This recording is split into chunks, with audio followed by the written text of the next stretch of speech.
Game changer సినిమాకు Telangana CM tongue changer అయ్యారంటూ satire వేశారు మాజీ మంత్రి హరీష్ రావు. సీఎం అనాలోచిత నిర్ణయాల వల్లే ఇటీవల తొక్కిసలాట్లో ఒక మహిళ చనిపోయిందన్నారు. అప్పుడు సినిమా టికెట్ల రేట్లు పెంచబోమని, స్పెషల్ షోలకు పర్మిషన్లు ఇవ్వబోమని అసెంబ్లీ సాక్షిగా చెప్పిన ముఖ్యమంత్రి మాట మార్చారన్నారు. నచ్చితే ఒకలా, నచ్చకపోతే మరొకలా వ్యవహరించిన ముఖ్యమంత్రి స్థాయికి మంచిది కాదన్నారు హరీష్. సంఘటన జరగడం, మన ముఖ్యమంత్రి గారు అసెంబ్లీలో మాట్లాడుతూ ఏమన్నారంటే, ఇంకా जब तक मैं ये कुर्सी में बैठता हूं तब तक प्रीव्यू షోస్ नहीं है, టికెట్స్ बढ़ाने के नहीं है, कुछ नहीं कर तुम అన్నాడు. కానీ నేను చూస్తే మళ్ళీ ఇంకో సినిమాకు అడిషనల్ షోస్ ఇచ్చారు, సినిమా టికెట్ల రేట్లు పెంచారు. అంటే నేను ఎందుకు పెంచారు ఆ సినిమాకి అనట్లేదు.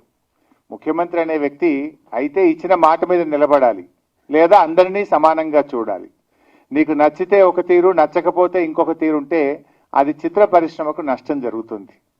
చిత్ర పరిశ్రమను ప్రేమతో, అభిమానంతో ఎంకరేజ్ చేయాలి, పరిశ్రమను ఎంకరేజ్ చేయాలి తప్ప బ్లాక్మెయిల్ చేసేటువంటి పరిస్థితికి పాల్పడొద్దని నేను ముఖ్యమంత్రి గారిని కోరుతా ఉన్నా.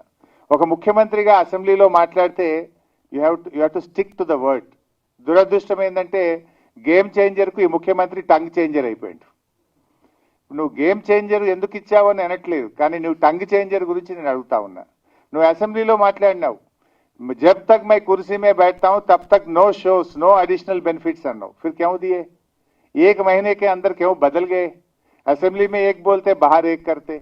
అంటే దానివల్ల ఏమవుతుంది? నీ గౌరవం పడిపోతుంది, ఆ కుర్చీ గౌరవం పడిపోతుంది. You have to stick to the word. ఆర్ రూల్స్ అనేవి అందరికీ సమానంగా ఉండాలి. నచ్చితే ఒక తీరు, నచ్చకపోతే ఒక తీరు ఉంటే అది